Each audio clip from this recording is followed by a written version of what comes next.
驗色試驗。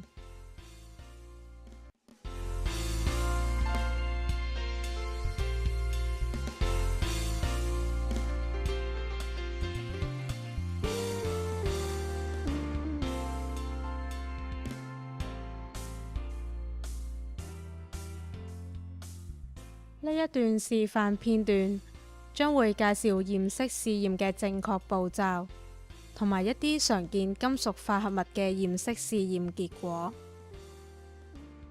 進行驗色試驗需要本生燈同埋拍絲。首先將本生燈調校到無色火焰，喺拍絲末端屈成一個小圈，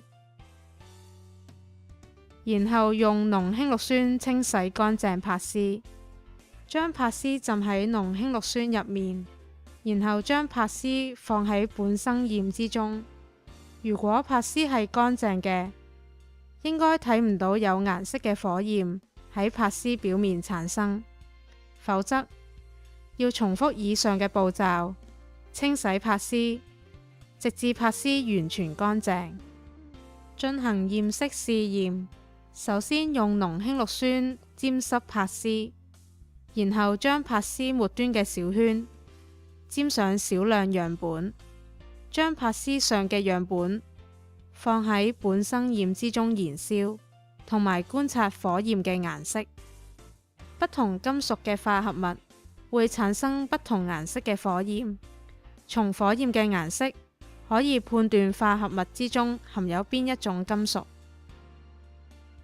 例如，鈉嘅化合物會產生明亮嘅金黃色火焰，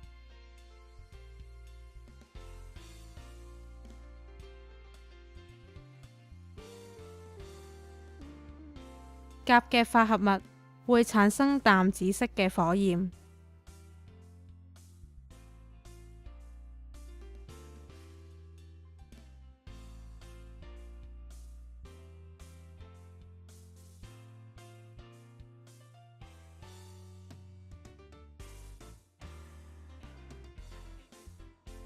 鈣嘅化合物會產生磚紅色嘅火焰。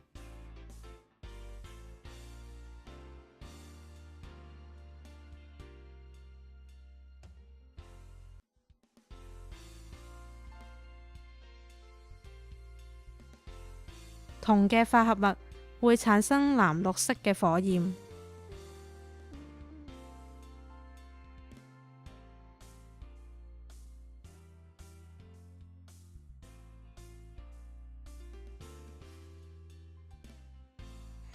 請謹記，每一次驗色試驗後，都需要用濃氫氯酸將拍絲清潔乾淨。